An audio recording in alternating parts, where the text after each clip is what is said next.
Welcome to this introduction video for the new Legends of Kalidasia movement template kit. I'm Jason, the creator of the Kalidasia universe, and in front of you right here are the 6 different templates that are now used to move warships in Legends of Kalidasia, Heroes of the Heragul. And this set of movement templates is available for free.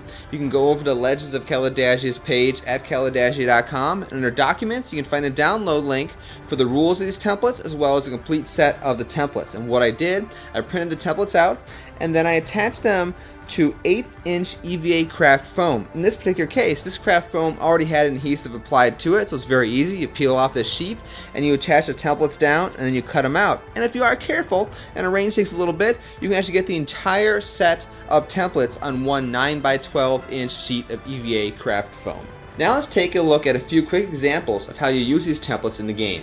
In Legends of Kalidasia, Heroes of the Heragul, a warship has a velocity value. It's how far the warship is going to move in that turn. In this case, this warship is moving 10 to 12 inches per turn. So all you're going to do is choose a number of templates, lay them out in a straight line such that they total up to either 10 to 12. So I've got a 6" template here. So there's 6, add 2 inches, 8. 2 more is 10, and there you go. That's a 10" velocity movement there. And I would simply then move the warship along the path, and it would end its movement there. And that would be how you use the movement templates at the most simplest level. Now let's take a look at some examples using turns. Both of the Heragul destroyer variants have 3 engine points per turn. So in this case, let's say this main wolf is doing a starboard turn. It's going to be a turn to the right. Now what you do in this case is you go ahead, just like before, you're going to choose templates such that they add up to the current velocity value of the warship, which is still 10 to 12. But as the warship spends engine points to make turns, you're going to go ahead and for each engine point you spend in a turn, you're going to add a turn template to your movement path. Turn templates not only have a movement distance just like the normal straight templates do, but they also got a letter which matches the current warship's turning capability, which in this case is B. So I'm going to say I'll spend 3 engine points to make turns here for this warship. So there's a 2 inches, 4, so 4 inches we're at. Let's add another B turn template in there, so we're at 6. And then there's 8. And one more B turn template will make it 10. So there you go, say that's good for now. In this case, I've spent 3 engine points because there are 3 turn templates in there, but the numeric values of all the templates still adds up to 10.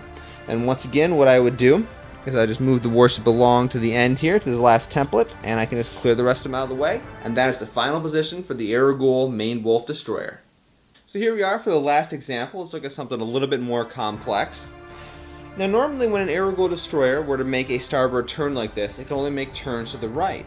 But every warship in Legends of Kalidasia has vector thrusters. A warship can activate their thrusters by spending some of their available energy in the turn, and this allows them not only to do more maneuverable actions, but also lets them do actions they would not normally be able to do. Like in this case, they can turn to the left using their thrusters. And that's what this Heragul destroyer is going to do.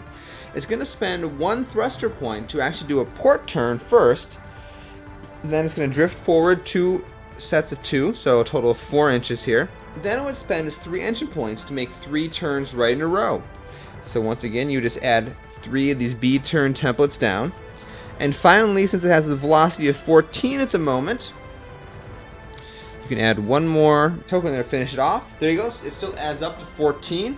And the big advantage here is it lets the warship kind of do a little flyby in the Surcar de Finis, unload its guns into that, and still kind of get a little bit of a turn, setting up for a next turn maneuver depending on what it's planning to do. And also, since warships can attack at any point during their movement, you can actually resolve all the warship's attacks without actually moving the miniature, because each of the templates has a little middle line to it, and you can use that middle line to figure out the origin of various attacks and figure out if they're in range. And then once you resolve all the attacks, go ahead, you can move the miniature along and finish off its movement just like that. Once again, I'm Jason. Thank you for watching this quick walkthrough of the new Legends of Kalidasia movement template system. As you can see, it's a quick and simple way to capture that unique tactical feel of actual space combat that Heroes of the Heragul brings to the tabletop.